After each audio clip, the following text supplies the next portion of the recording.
Are you guys interested in getting started with tabletop miniature painting?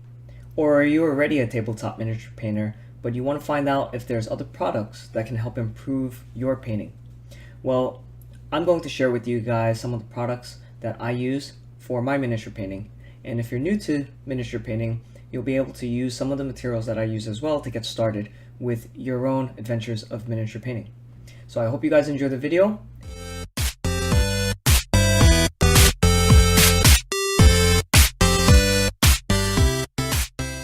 And welcome back. Here I have just a layout of all the materials that I use.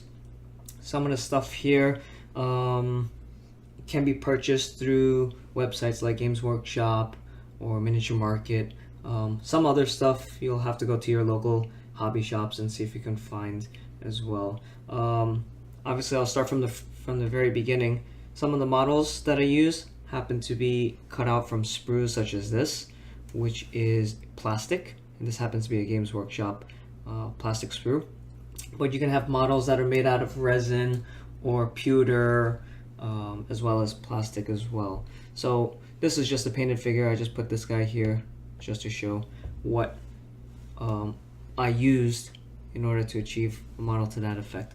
So starting from the beginning, we'll need clippers, and these clippers are used to clip off the separate individual pieces from the sprue.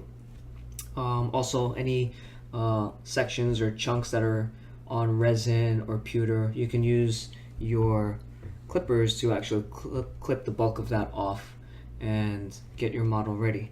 The next thing is you'll need an X-Acto knife. An X-Acto knife to clean up mold lines or to cut models into different sections for converting, or what we call kit bashing, which is taking multiple pieces from different sprues and putting them together. For example, like models that don't really belong together, you might take an arm from one sprue and like a body from another sprue or something like that. You can use your knife or clippers to clip different individual parts and then to try to glue them together. Speaking of which, for glue, I personally just use Loctite super glue. Now there are many different types of glues. You can use plastic glue, or just Gorilla Glue. I happen to find that the Gorilla Glue, like the gel glue, works well too. I just personally use the Loctite super glue. I buy this from Home Depot, or you could probably buy this from your local big box hardware store as well. The reason I like the Loctite super glue is, once I put the two halves together, it sticks right away. There's hardly any wait time, and it holds pretty strong and well as well. If you want to have additional strength on your models, for example, when you have resin or pewter models, you tend to want to drill what we call pin vices, or this is a pin vise. We tend to drill a hole on either end to put like a paper clip or a brass rod or something to make sure that the models themselves are anchored to one another, or the two halves are anchored together, so it's a little sturdier and it won't break as easily if you drop it or mishandle the piece.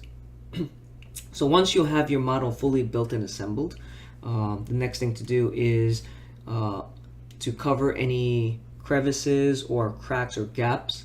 You can use, I don't actually have it here with me, but you can use epoxy sculpt or green stuff or anything like that. Sometimes I happen to use this perfect plastic putty, which I found on Amazon. It dries fairly quickly and is sandable as well. And that's really to just hide the gaps, so that way you can, when you prime the model and paint the model, that you don't have any unseen or ugly gaps that are going to be sitting there that you don't want. After which you finish and sand off the putty to fill in the gaps, I like to use primer next. Primer is primarily used to have paint be able to stick on the actual model with a nice grip so that it doesn't peel off as easily. Now, I have seen people paint directly on plastic or resin or pewter. I myself have done that as well, but the paint itself is very, very flaky when you do that, and it'll actually peel off the model quite easily.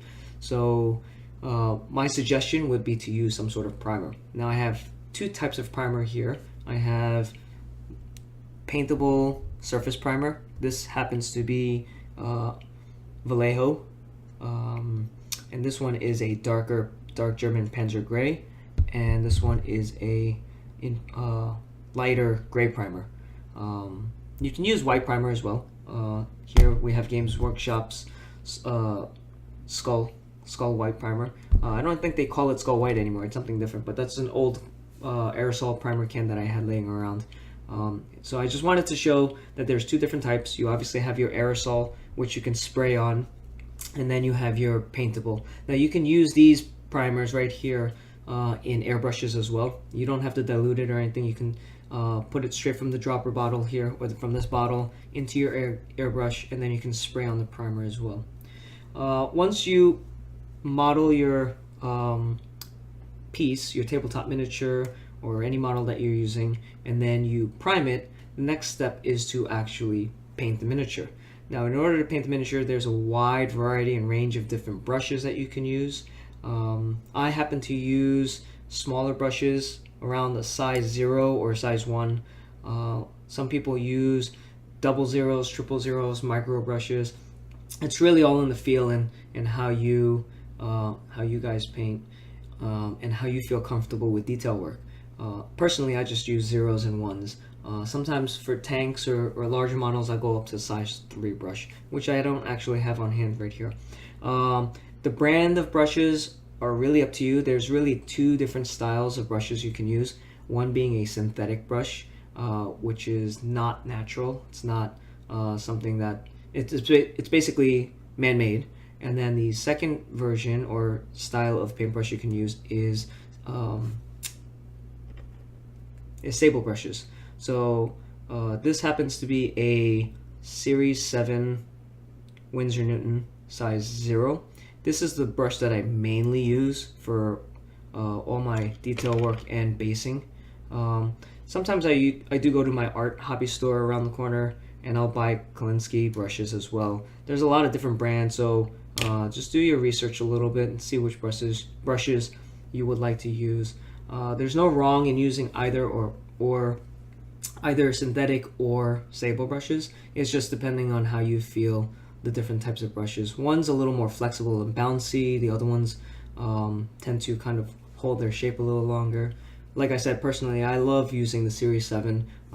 Quite expensive for brushes, but definitely, definitely worth the cost, as I've been using Series 7s for a long time, and I can make a brush like this right here last for a year, 2 years, even up to 5 years, depending on how well you keep the brushes maintained and cleaned. Speaking of which, in order to clean the brush, I don't actually have it here on the table to show you guys, but there is a brush cleaner called Masters, I believe it's called, brush cleaner. You can get it from your local arts and crafts store as well. It's really to take the brush and clean the brush off nicely so that you don't get any paint on the brushes. Especially you don't want, this is called a ferrule right over here, right where the bristles meet, this little metallic area. You definitely don't want to get paint in there, but if you do, you want to rinse it out as best as you can. And any type of paint that dries up on the bristles itself, using the Masters brush cleaner will try to get most of the paint that's dried up on the bristles off.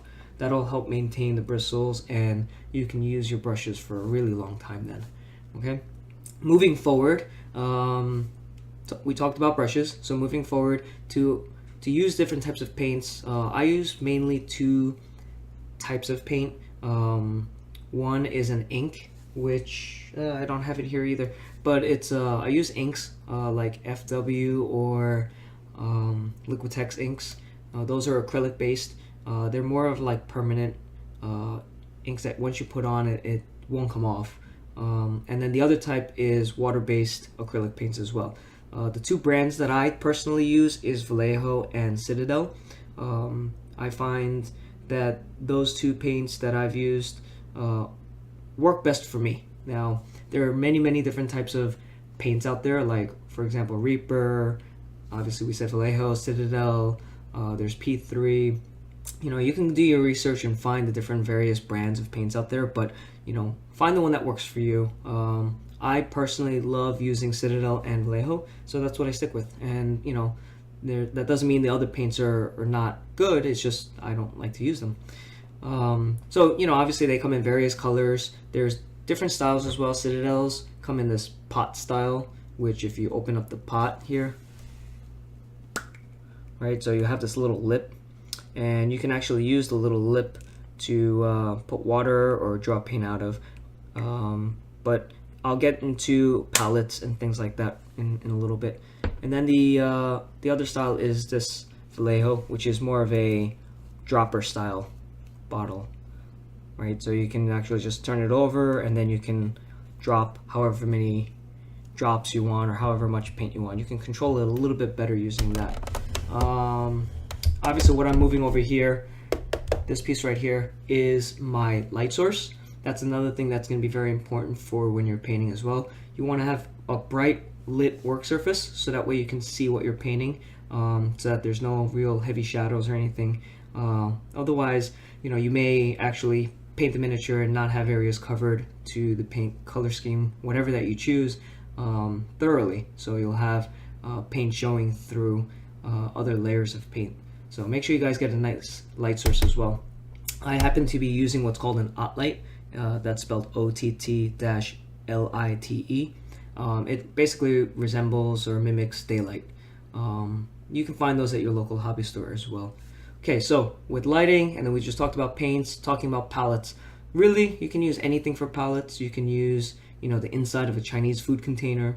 You can use a tile. I used to use a kitchen tile for a very long time, until I moved over onto wet palettes. Wet palettes are basically any type of container that you have some sort of sponge or paper towel in that's soaked in water, laid on top of this is actually wet palette paper, or you can use like parchment paper. And basically what a wet palette does is it keeps the paint a little wetter for a longer period of time, so that you don't actually have to consistently take paint out of the paint pot if you make blends, or if you're trying to work on wet blending or layering and things like that, and you have certain mixes on the palette. You don't have to worry about having to mix it every single time. You could just put it on the wet palette one time, and then you can swirl it around and leave it there. I happen to keep mine uncovered like such, so every night I'll come back and I'll put some water in it and soak it, and then start painting from there. But other wet palettes there's actually a cover that you can put on over, so that it keeps the moisture in there. But even with this being out, this was sitting out since last night. I would say maybe about 6 hours or so. Here, let me open up this container over here. This is my water over here. I use this where I clean the brushes and everything. So I keep that handy as well, right next to where my workstation is. But just to even show, this was from last night. I'll wet the brush just a little bit, and there's still paint that's wet on this, and that was from 6 hours ago. So that's why I like using a wet palette, just because it keeps the moisture within the paint, and you can use it for a very long time. So if you have to run out and do an errand real quick, or you got your kid crying or something like that, you can go take care of that and come back. Your paint will still be usable instead of being dried up. So it does save a little bit in the long run in how much paint you use, because paint is not cheap. Anybody that does tabletop gaming will tell you paint is not cheap. Okay, so we covered pretty much everything with the exception of two things. Okay, once you finish painting your model to your desired effect, you may want to do decals. Decals, basically like this, will come in sheets that you can cut out and then put on your model. You could use it with regular water as well, but personally over time I've found that you can use this stuff, which is called MiCho set or MiCho Sol. This stuff works wonders. Basically the set is used to create so like for example, if I want to put a decal on the shoulder pad here, I'll use MiCho set first, and I'll brush a little bit on that shoulder pad, and what it does is once it dries, it'll create a nice area for the decal to bond to, so it won't slip and slide all over the place. The second one, MiCho Sol, is basically used to soften the decal, so that when you have a flat decal like this and you're trying to put it on a curved surface, normally you'll get wrinkles and things like that along the edges where it has to fold, but the MiCho Sol will soften the decal so that you don't get any wrinkles, and it'll go right around that curve, nice and smooth, and you won't see any difference between the actual model itself and the decal. Once all of that is done, once you've painted the miniature, once you've put the decals on, then the next step is to seal the model. There's a lot of sealers out there. You can use gloss, matte. I personally use testers right here. I buy this at my local arts and crafts store like Michael's or Joann's or things like that, or AI Friedman. But testers, this is a matte varnish. I don't like the glossy look to my models after I finish, so I will spray this 1 or 2 coats after I finish painting the model. So I think I've pretty much covered everything. That's basically all I use, really. I don't really use anything else. If I'm forgetting anything, I'll post it down below in the comments. If you guys have any further questions as far as to how to use some of these items that I've showcased today, or if you have questions as to other materials or things that I haven't mentioned, please, ask me in the comments below, and I'll try to answer it as best as I can. Going forward, this is my first video in terms of Warhammer, or tabletop, I should say, tabletop miniature gaming and painting. Going forward, I will do other videos and series on how to paint miniatures, as well as products, I guess, how to use the products, what brushes to use, maybe reviews and things like that. So if you like this video, please give me a thumbs up or give me that like, and please give me a follow as well. And if you guys are interested in watching me paint, I usually paint in the evenings. I'm on the East Coast of the US. I usually paint in the evenings on Twitch as well. I'll have a link down below for you guys to follow into my channel as well. So without further ado, I want to thank everyone for your time, and hopefully you guys learned a little bit. And if you're interested in painting, one of the things that we say is let the paint flow. Just go out there and have fun painting your miniature. Alright guys, you guys take care.